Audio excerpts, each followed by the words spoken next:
last thing you want to do is realize that you are stuck for some time, and actually the interest of the people in the community that you're serving is transient at best. What is going on here? And they're willing to come for a month and then they're off again.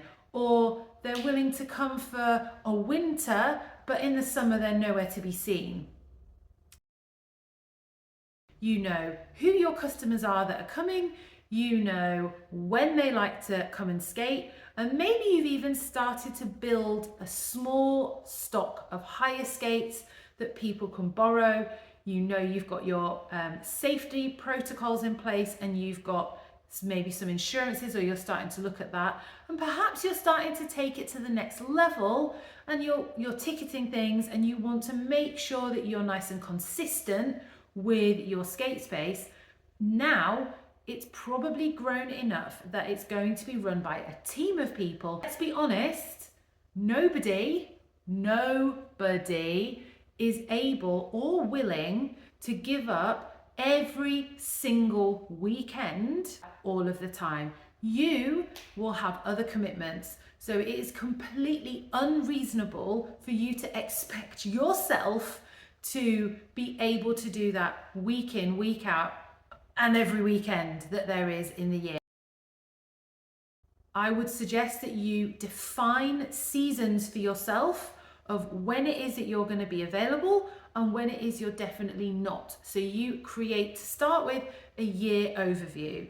Then, in terms of working out some financial projections, start to place out, and in keeping with the venue that you're using, the availability. Is there a discount to be had at the venue, for example, if you block book? If you are a continuous booking with that venue, they are more likely to give you a priority. Again, as we discussed, if you've got a really great relationship with them and you treat everybody with respect, it's more likely to go in your favor. And if you pay on time, right? All of these things really, really matter. If you're ticketing, what's your ticketing strategy?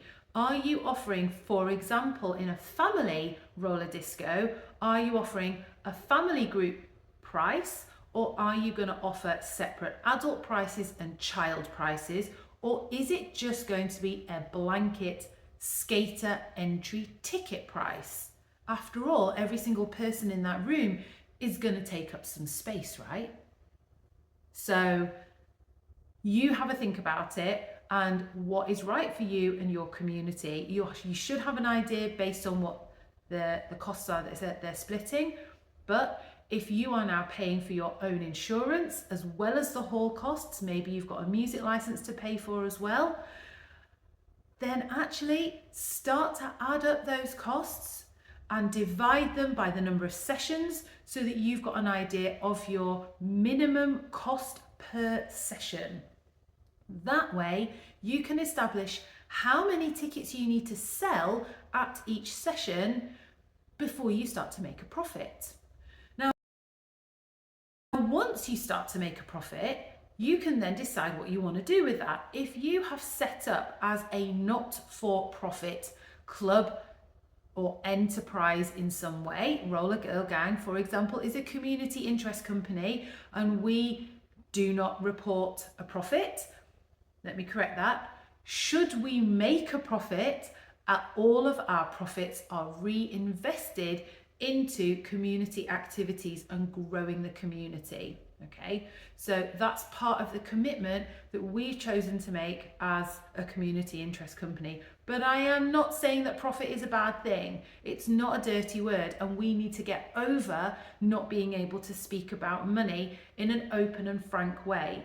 In fact, I've had to really work on changing my money mindset, because when I started out, I definitely believed that I couldn't be a good person, quote unquote good person, if I was not giving away my time and my energy for no money. That actually I'm not a good or kind person, and that I don't care about anybody else and I'm just not supporting them. Now that narrative really, really needs to stop. It's really not helpful in furthering the equity of our workforce at all. There is still a huge disparity in the earning potential between men and women, between genders in 2024, and it really needs to stop. We need to be closing that gap.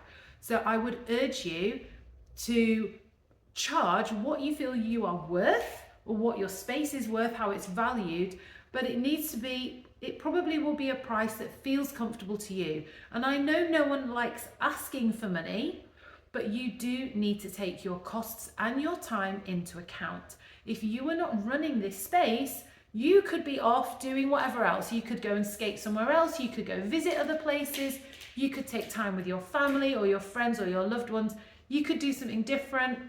It doesn't have to be this, but here you are showing up week on, week out, week in, week out. Okay, so asking for money is not a bad thing, and you need to stick to your prices. And when people say to you, oh, it used to be cheaper than that, yes, it did used to be cheaper than that, but now you've reached the next step. You're formalizing your processes, and perhaps now you also feel you've got enough people in the floor where actually you need some support, because it's really difficult to keep an eye on everybody, make sure they're having a great time and staying safe, if you are just checking people in on your list, on your ticket list. It's really difficult to interact with those people on the floor. You have not already done so, establish a code of conduct for your skaters who come to your space. Now, this will be based on the goals that you set in the first video. The goal is to make this a family-friendly space. We therefore want families of all ages of children and adults who are very welcome to come and roller skate. However, we would ask everybody to please keep their speed a bit lower than they might do if they were in a session with very confident adults and teenagers. It's really important that you establish your code of conduct for your space and what is right, and you communicate that clearly to the people who are coming. It's perfectly fine to have whatever you want for your space. If people don't like it, they can go and figure out their own space, right? Or they can come and support yours. That would be choice A. However, we're all different and we've all got different goals. Probably bought some fancy lights, let's be honest. We get attracted by the shiny stuff if we're roller skaters, and you're going to need some help. You're probably now ready to establish either a more formal club structure, in which case you will need to elect a chairperson, a treasurer and a secretary, and you're going to make sure that you need to have quarterly board meetings and invite people who might be interested in steering your roller disco and making sure that it runs smoothly. You need to be open and transparent about the financial projections that you have predicted for and the money that you are collecting. If you're buying and selling snacks and drinks, just make sure that you're covered by any food hygiene and all that kind of thing. And the sports hall is happy for you to do that if you are on their site. There will probably be a little bit more reporting. It is dry. Again, that's why it's really important to have some help, because with a bit of help, you can sit down and write those end of year reports together. To consider having a group of skate marshals, a group of volunteers who on a rotating basis can come and help you out. For us at Roller Girl Gang, our skate marshal volunteers have been one of the biggest assets in the growth of the company. They have been amazing. They're an amazing group of people. Make sure you are first aid trained. We have established that roller skating is really easy to fall over, right? So, and again, they might not be there to teach people to roller skate, particularly if they're not qualified instructors. There are roller skate coaching qualifications that exist. We'll talk about that in the next video. However, it is really important that your marshals are not teaching everybody unless that's what you want them to do, because if they are giving suggestions or recommendations or advice that is actually not great, and it's that, again, that's really easy to do, you can cause more injury or harm to people. It's just so easy to do. So be absolutely clear about why your skate marshals are there. Our skate marshals, their number one priority is to help people make connections within the room. The last thing that I would ever want for anybody in our roller skate spaces is to come by themselves, skate by themselves, and go home feeling lonelier than it was that when they arrived. Because nothing is lonelier than feeling like you can't speak to anyone in a crowded room. If you're interested in knowing a little bit more about our skate marshal training, then get in touch with me and we can share that online course with you. It just gives you that peace of mind that they've done some basic training around what to look for with skate marshalling. The things that you want in your skate marshals, you maybe don't want the best skaters. Maybe you want them to be proficient, but there are definitely roles that they don't need to be skaters at all. So if you've got people in the community who want to be involved, but they're not a confident skater, then maybe checking people in on the door is the perfect job for them. Perhaps you've got people who love music and they want to be involved and play some tunes, but again, they're not really a confident skater. Brilliant. Give them the job of playing the music, something less for you to worry about. Again, you might have people who are happy to help you set up chairs or set up your space at the beginning and pack it away at the end. They might not be confident skaters, no problem. Okay, but you will need some people who are competent skaters who are able to circulate within the room and spot issues before they arrive. Often it's groups of people who are chatting, who are moving slowly, or they're stationary. You want to be keeping them moving if they're on your roller rink space or within your skate flow. You want to make sure that people are all going the same way. That's quite important for your direction and safety and predictability, and it will reduce the impact of any crashes. In larger spaces, we'd also encourage a flow as per American roller rinks, where you have slower people in the middle because it's a shorter distance, and you have faster people go around the outside. And obviously any games that you might play in your roller disco, check the link in the description, and I'm going to drop in a link to our blog post on the website, which has got some games that we've tried and tested over the years that people really love.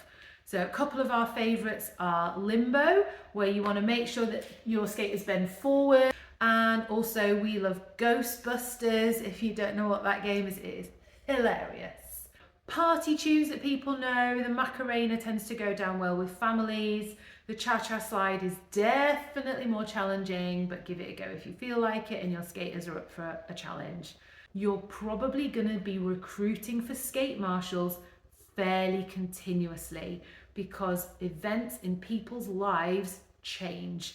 That is just normal, and they will want to help you for the long term if you've set up an amazing space. They will absolutely want to help you, but circumstances in their lives is probably going to prevent them from helping you in the longer term, and that is okay, right? It doesn't mean you've got to fall out. There's no need for that, but at the point where they're no longer able to commit, you just need to make sure that they feel able to have a conversation with you about that, so that you can back out gracefully. It's not a problem. Just stuff changes in people's lives. That's the nature of volunteering. This has been all about how you continue to level up your roller disco space and make it a little bit more commercially viable. So again, just to recap, start with those numbers, define your season, think about the minimum costs that you need to cover, and expect there to be fluctuations in the ticket sales week on, week out. And then get yourself an amazing group of volunteers. Final thing about volunteers. We actually do offer our skate marshals a perk. We call it a perk. Skate marshals are just a fabulous group of people. Over the years, we've probably had 60 different people, maybe more, at this point. It's been quite a lot of people have come and gone as life circumstances have changed. They come to volunteer at a session, they are then able to come to another session and skate plain clothes for free. One, it helps to keep somebody who's trained in the room and who understands your ethos and understands your mission and your purpose and your values and agree with all of those things. And they're also going to just be someone who kind of is keeping it nice and chill. It means that they can fully relax, because I know our skate marshals take their roles really seriously, which again, I am very grateful for. So it means when they are in the room skate marshalling, they are watching all the time. They are looking to preempt a situation before any crashes might occur. Maybe you want to check out the training that we've got. Maybe you want the roles and responsibilities that we ask our skate marshals to do, just so that you've got an idea. You can have a look at our website below.